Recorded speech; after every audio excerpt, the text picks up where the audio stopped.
ఒకసారి central jail కూడా ఒకసారి వెళ్ళి చూస్తాను ఒకసారి వెళ్ళి. అక్కడ కడుపుతో ఉన్న వాళ్ళు, ప్రెగ్నెంట్ లేడీస్, చిన్న చిన్న పిల్లలు, వాళ్ళందరూ కూడా ఈరోజు 1200 మంది జైల్లో ఉన్నారంటే ఏంటి దాని పరిస్థితి ఏంటి? అంటే ఇన్ని సంవత్సరాలు, ఈ 5 సంవత్సరాలు విశాఖపట్నాన్ని రాజధాని చేసేస్తానని మాట్లాడి ఏందయ్యా రాజధాని చేశావు అంటే గంజాయికి రాజధాని చేశారు, డ్రగ్స్కి రాజధాని చేశారు. రోడ్డు మీదకి వెళ్తా ఉంటే భయం వేస్తూ ఉంది. ఇటువంటి సిచ్యువేషన్ నుంచి కంపల్సరీగా ఒక మార్పు అయితే తీసుకురావాలి.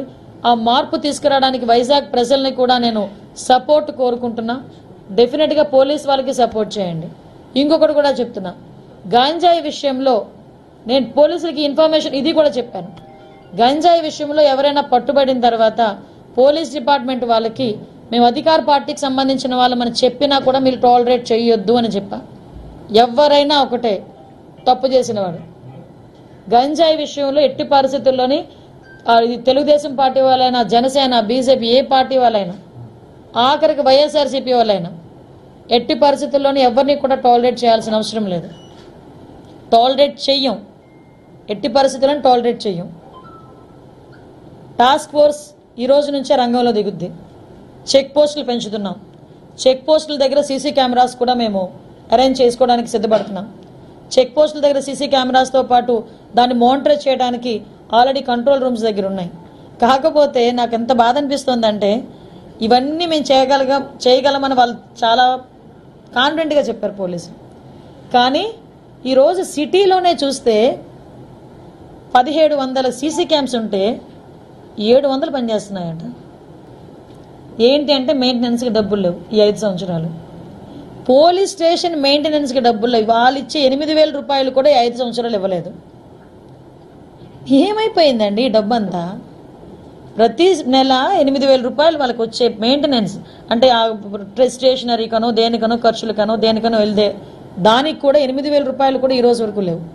నేను చాలా సందర్భాల్లో చూశాను. ఎక్కువ నేను పాయకరపేట నుంచి వచ్చేటప్పుడు కానీ జర్నీస్ చేసేటప్పుడు కానీ చూసుకుంటే ఒక చిన్న చిన్న గట్ల మీద గ్రూప్ ఆఫ్ పీపుల్ కూర్చోవటం, ఆ వచ్చే వాళ్ళు వచ్చే వెహికల్స్ని ఆపడం, చైన్ స్నాచింగ్స్ ఇవన్నీ కూడా చాలా ఎక్కువగా జరుగుతున్నాయి. సో సిటీ సరౌండింగ్స్ అంతా కూడా ఆ అలర్ట్నెస్ అనేది క్రియేట్ చేయాలి ఫస్ట్. అంటే ఈ గుంపులుగా కూర్చొని రోడ్ల మీద కూర్చొని గంజాయి తాగేది, రోడ్ల మీద వాళ్ళు వీరంగం చేసేది, రోడ్ల మీద వెళ్ళే పాసెంజర్స్ని ఆపేది, ముందు అలాంటివన్నీ కొంచెం ఉన్నవి కంట్రోల్ అవ్వాలి. దానికి కంట్రోల్ అవ్వడానికి ముందు టాస్క్ ఫోర్స్ అనేది పనిచేస్తుంది.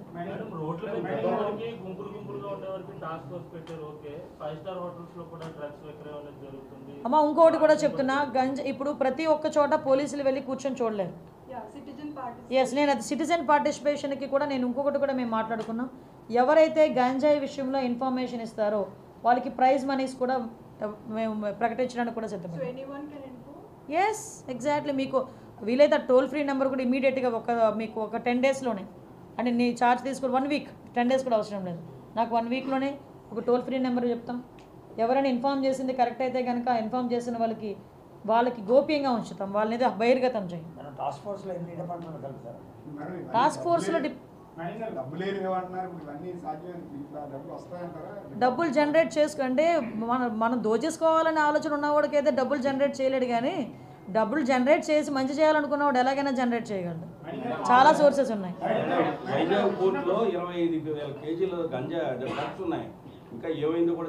నేను ఇందాక అడిగానంటే సిబిఐ ఎంక్వైరీ, ఇందాక సిపి గారిని అడిగాను ఆ విషయం కూడా, ఏంటి దాని పరిస్థితి ఏంటని అడిగితే సిబిఐ ఎంక్వైరీలో ఉందన్నారు. నేను ఒకసారి అది కూడా తెప్పించుకుంటాను.